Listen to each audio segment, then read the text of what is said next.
Hello everybody and welcome back to the Straight Outta Clone YouTube channel and welcome back to the Rebel Devil Show. Some of you might remember that I started the show, initially wanted to start the show I should say, back in May. I did a preview of the Europa League final. Let's just say I was so gutted about the Europa League final that I decided to scrap it all together and wait till the new season to start proceedings. So as you can tell by the name of this show, I'm a Manchester United fan from Cork. United are the Red Devils, Cork are the Rebels, Rebel Devil Show. I thought it named itself. I'm aware I'm having a very bad hair day at the moment, so let's just try and ignore it. It's just not working for me today.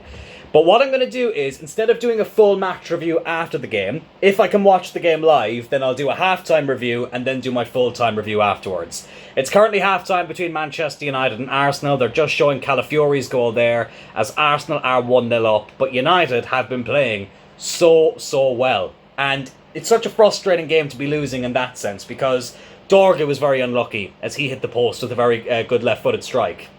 Cunha's created some decent chances, and Mbeumo has looked good going forward. Mason Mount is playing really well, which is great to see. But it's, again, they're showing the goal here. Such a stupid goalkeeping error. And I know some people are saying maybe he was fouled by Inder, you might have been able to give a free for that. I'm not going to say there's no substance to that, as they show it here literally yet again. Bloody hell, Sky Sports. I've seen the goal enough. Like, Saliba, maybe he's backing into Bayender a bit, but I still think that's far too weak for a Premier League goalkeeper. I said it last week when we played Fiorentina in the last pre-season game. I looked at David De Gea in their net. I looked at Altay Bayender in our net. And I was like, is this really what we've replaced De Gea with? And of course, Andre Onana has been the main goalkeeper. But the fact that Onana and Bayender replaced De Gea, and then you look at how well Dean Henderson has done at Crystal Palace. And I don't think Dean Henderson was ready to be the Manchester United number one. But he's bloody better than what we currently have. If that's what lets us down this season, I'll be super frustrated, because everything else on the pitch I think I've actually been quite impressed with. Now, Lenny Yoro, not having his best game so far, I will admit that. But listen, he's still a young player, still kind of getting to grips with the Premier League. Of course, he did have his injury troubles last season, so I'm not overly concerned about him. I still think he's done okay overall. But I'm really impressed with what I've seen on the rest of the pitch. Šeško obviously hasn't started this game. I don't think it'll be long before we see him. Gyökeres has been kept very quiet by the United defence so far. You can't really say Arsenal have done a lot in this game. They scored from poor defending and poor goalkeeping from that corner, and it was a well whipped in ball, don't get me wrong, but I really do feel like United have been the better team.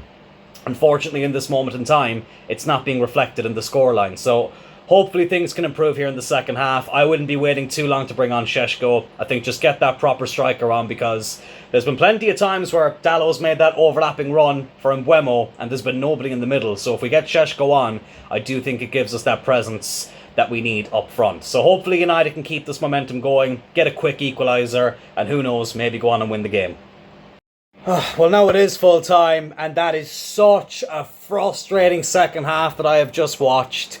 Arsenal do hold on, a 1-0 win. I mean, Victor Gyökeres just came up on my screen there. We actually did our job at keeping him quiet. He didn't really do an awful lot here on his official Arsenal debut, but he didn't need to. It's a goalkeeping error that has led to us losing this game, where I was actually so impressed with United, especially in that first half. I really thought we were actually on the cusp of doing something quite great here on the opening day of the season, but we end up leaving this game with absolutely nothing. Not a goal to celebrate, not a point on the table. Oh, just frustration all around.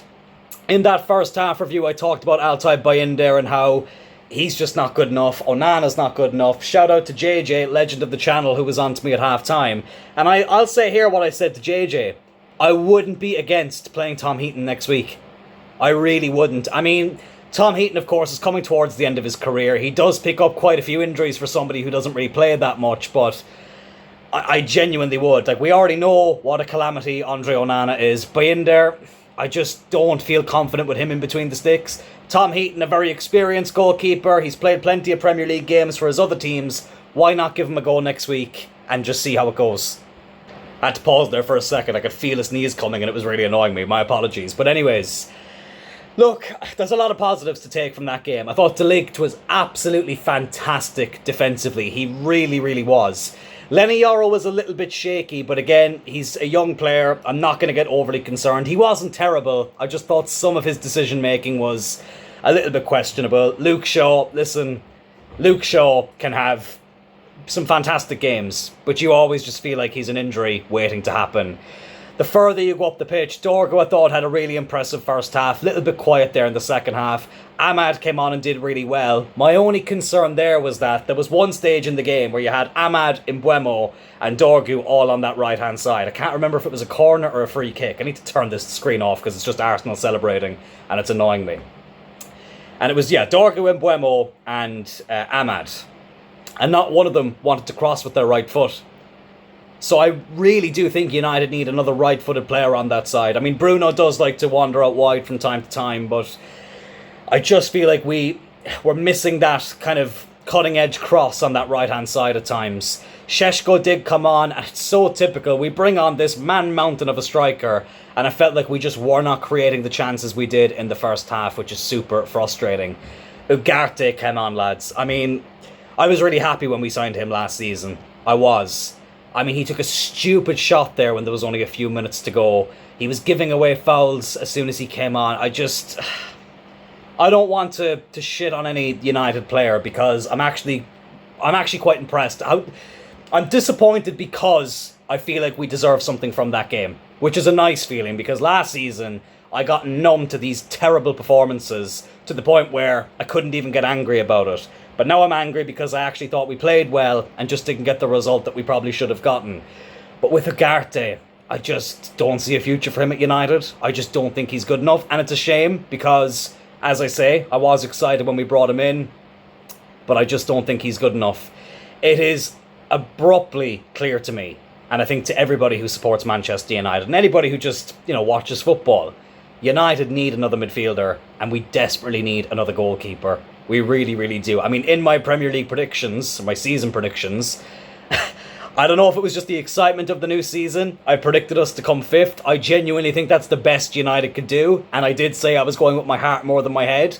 But I genuinely could see if we could sort out those glaring issues. Who knows? Who knows? But is there going to be people available? I know we've been linked with Lemens from the French League. Donnarumma, of course, looks like he's leaving PSG. I mean, he's basically announced he's leaving PSG. I can't see that happening. Baleba, of course, is somebody we were linked with. It looks like that's not going to happen, which I'm not overly surprised about considering what was it, 100 million Brighton wanted for him. I just couldn't see us paying that. But yeah, I'm just really, really gutted right now. Mbeumo, of course, did have a really decent chance in the game. A good header, which did provide a good save from David Raya, but yeah, it's mixed feelings. I'm happy with the performance, but I'm just so gutted that we didn't get anything from that game. I predicted before the game that I felt like it was going to end in a draw, and I'm so bloody gutted now that we didn't get it. But look, it is what it is. There's positives to take, and the negatives we desperately need to work on. Fulham at Craven Cottage next week. Fulham are one of the only teams that didn't actually beat United last season in the Premier League. We did beat them 1-0 twice, although they did knock us out of the FA Cup on penalties. We need to see more of what we saw today. And look, Arsenal are a team, of course, everyone expects to be up there competing for the title, and I really do think they will.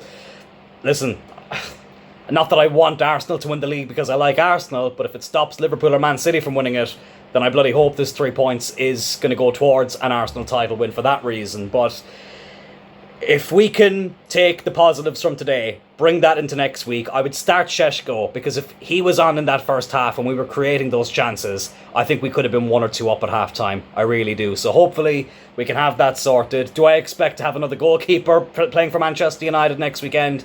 Not really, but I genuinely would consider giving Tom Heaton a game. I really, really would. But that will do it for the first Rebel Devil episode of the season, lads. I'm looking forward to doing these games. As I said, anytime I watch a game live, this is what I'm going to be doing. And I do watch most of the games live. It's very, very rare that I can't watch a game live. Thankfully, here in Ireland, we actually do get a featured 3 o'clock kickoff every week on Premier Sports. So if there ever is a weekend where we are playing at 3 o'clock, I'm probably going to be able to watch that game. And I suppose that's one of the only benefits of not playing European football this season, is that there's less games to cover that way. But if I ever do miss a game for whatever reason, then I'll try and give a review of what I see from the highlights or whatever. But mainly it'll be the games that I'm able to watch live. But yeah, lads, if you did enjoy this review and if you're looking forward to seeing this series, please do hit that like button. If you want to get involved in the Straight Outta Cloyne FPL, I know people might be a week behind, but there's only 2 people in it at the moment, so you're not gonna have much to catch up to. I will leave a link for it in the description. Please consider subscribing to the channel as well. We're on the road to 700 subscribers, and I will see you all tomorrow for the next episode of the FC25 Dream Team Career Mode. And of course, next Sunday we will have the next episode of the Rebel Devil Show after United's game against Fulham. Take care.